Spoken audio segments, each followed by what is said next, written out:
From Upper Michigan Source, this is your Sports on Demand for Wednesday, January 3rd. I'm Mike Ludlum. It's been 155 weeks since Ashland has met Michigan Tech in a basketball game at the Student Development Complex Gym in Houghton. Tech won the women's game 63-39 over the Eagles on January 10th, 2015. Skip ahead to this week, where the top-ranked Eagles have won 50 consecutive games, one shy of the NCAA Division II record, which could come Thursday night against the Huskies. The girls are understanding what a big game it is and what a difficult task and challenge it's going to be. Ashland's an unbelievable team. They make you play fast. They press the whole game. They force turnovers. They score quickly. They shoot at a very high percentage. They have 2 All-Americans. Anytime you try to take something away, they expose you in another spot. Tip-off for the game Thursday is 5:30 with the men's game following. NMU hosts Tiffin, and Lake Superior State takes on Davenport. On the court Wednesday night, the Michigan State women easily cruised past Northwestern 81-51. Forest Park's Lexi Gussert had 14 points, most of those in the first quarter. Elsewhere, Trinity International women defeated Finlandia 73-57. Julia Davatilla Dollar Bay had 14 points and 13 rebounds. And in high school girls hoops, it was Pickford defeating Onaway 53-44. The NMU women's basketball team is still shorthanded thanks to injuries and illness, but head coach Troy Matson can't change the schedule. The Wildcats host the Tiffin Dragons tomorrow. Matson says one reserve from Marquette should see more playing time, and the guards need to take advantage of opportunities on the court. Therese Leedy is probably going to get a couple more minutes to help us out a little bit with our depth. With, like I said, with Darby being gone. So we hope that she continues to play well in games and in practice, so that we feel comfortable putting her out there and giving us some rest out there and some minutes.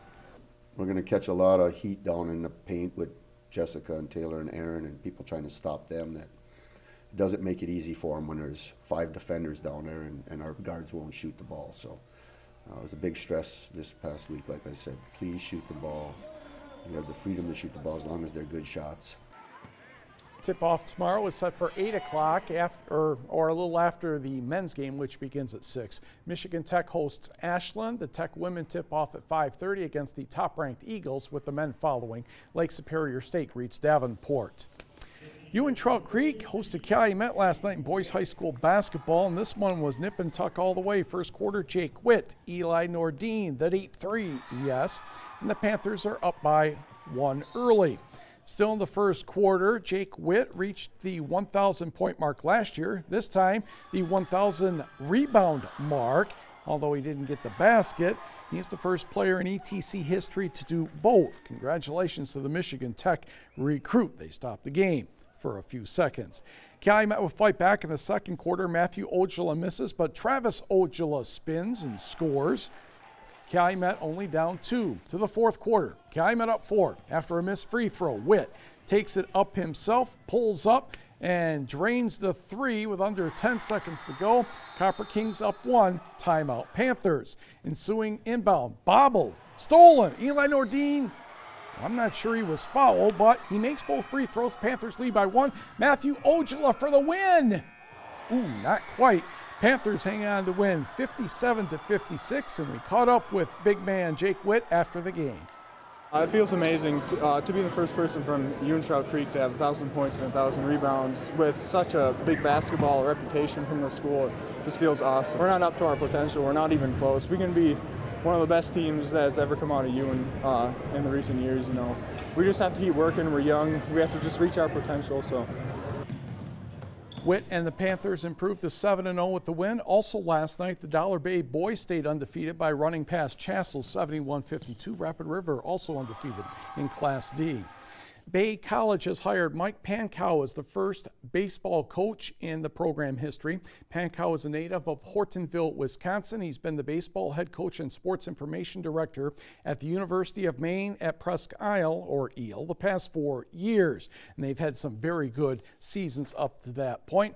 He was also a very good baseball player at Northland College. Big high school wrestling match last night. Escanaba entertaining Marinette will start at 160 pounds, and Escanaba Scout Wonder uses his speed, flips Brady McVeigh for the pin in 1 minute 28 seconds. Escanaba leads 29-10. But Marinette is strong in the upper weight classes. Reese Holder wins at 215 over Escanaba's Zach Barnhart. And eventually, with a heavyweight win, the Marines take a 35-29 lead.